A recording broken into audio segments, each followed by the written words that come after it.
Hello दोस्तों, आज इस वीडियो में हम जानेंगे कि सीलिंग माउंटेड कर्टन्स को लगाने का सही प्रोसेस क्या होता है। तो इसके लिए ऑलरेडी हमने एक कर्टन पैलमेट बनाया हुआ है और इस पैलमेट को बनाने का मेन पर्पज़ है कि इसके फ्रंट साइड पर हम एक एसी को इंस्टॉल करेंगे। और जो आप इसके बैक साइड में स्पेस देख सकते हैं, यहाँ पर लगाने वाले हैं 3 ट्रैक कर्टन्स। तो आप कर्टन्स लगाने के लिए रोड कर्टन का भी यूज़ कर सकते हैं, बट यहाँ पर हम ट्रैक का यूज़ करेंगे।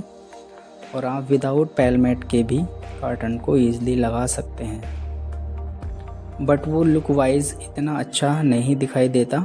तो आप मैक्सिमम कोशिश करें कि जब भी आप कर्टन्स को लगाएं तो पैलमेट बनाकर ही लगाएं। उसका आपको ये बेनिफिट मिलेगा कि जो भी आप रोड कर्टन्स या ट्रैक का यूज़ करते हैं तो वो पैलमेट के पीछे छिप जाता है और लुक वाइज भी काफ़ी अच्छा देखने में लगता है। तो दोस्तों, ट्रैक लगाने के लिए हमें ये ब्रैकेट का यूज़ करना होता है, इनको टाइट करना होता है। तो इसके लिए ऑलरेडी हमने एक 18 mm की प्लाई का यूज़ सीलिंग के अंदर किया है, जिससे कि इन ब्रैकेटों को आसानी से स्क्रू के द्वारा टाइट किया जा सके, फिक्स किया जा सके। दोस्तों, ये जो पैलमेट बनाया है टोटल वुडन में बना हुआ है और इसमें हमने काफ़ी सपोर्ट दी हुई है, जिससे कि एसी को हैंग करने में कोई प्रॉब्लम ना होए और एसी को आसानी से हैंग किया जा सके या कर्टन को आसानी से लगाया जा सके।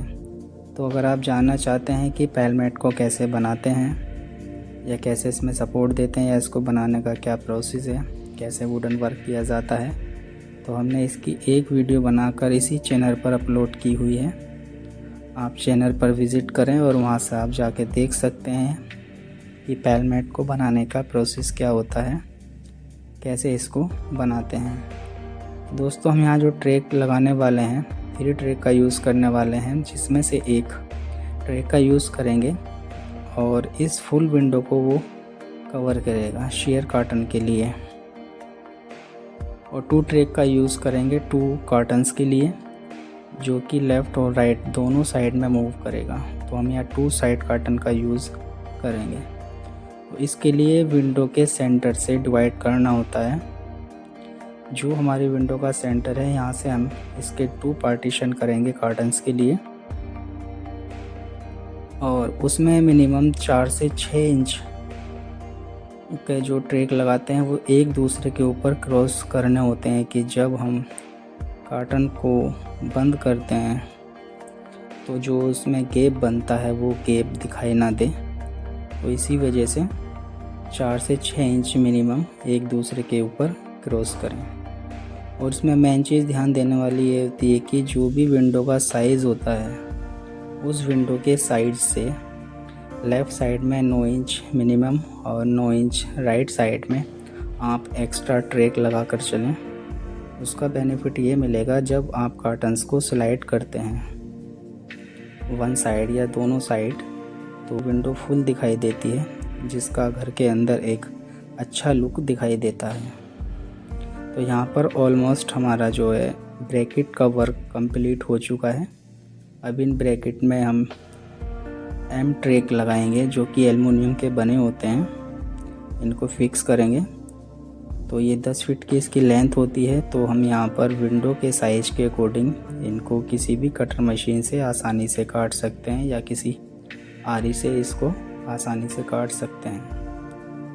तो इन ट्रैक में सबसे पहले हमें रोलर डालने होते हैं। जैसे आप देख सकते हैं ये रोलर हैं और इनको डालना काफ़ी आसान होता है और ये सिलिकॉन के बने हुए होते हैं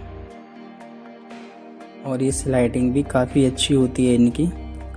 जो कर्टन्स में नॉइज़ की प्रॉब्लम होती है, साउंड की प्रॉब्लम आती है, तो अगर आप ये रोलर डालते हैं तो वो प्रॉब्लम भी नहीं आएगी। ये काफ़ी स्मूथ चलते हैं। इनको डालना होता है कि जो कर्टन में सर्कल बने हुए होते हैं, सर्कल के अकॉर्डिंग इनको डालना होता है। यदि किसी कर्टन में 10 सर्कल बने हुए हैं तो इसमें 1 पीस एक्स्ट्रा डालना होता है। इनके 11 पीस हमें इसमें डालने होंगे और लास्ट में इसके एक एंड कैप लगा देते हैं और इसको एक स्क्रू के द्वारा अच्छे से टाइट कर देंगे, जिससे कि ये जो हमने रोलर डाले हुए हैं इसके अंदर ये बाहर की साइड ना आए। और इसके बाद जो कार्टन्स होते हैं उसके अंदर ये हुक लगा देते हैं। इनको लगाना भी काफ़ी आसान होता है। इसको ऊपर की तरह प्रेस करके घुमा लेते हैं। ये कार्टन्स में एक पट्टी लगी हुई थी जो कि इसका एक तरीके से लॉक सिस्टम का काम करती है, उसमें इसको आसानी से लगा सकते हैं, जैसे आप देख सकते हैं। इसमें लगा के ऊपर की तरफ मूव करना होता है और इसमें जो सर्कल बने होते हैं उसी के अकॉर्डिंग इसमें डालना होता है बैलेंस बनाने के लिए। तो दोस्तों आप फुल वीडियो को वॉच करें।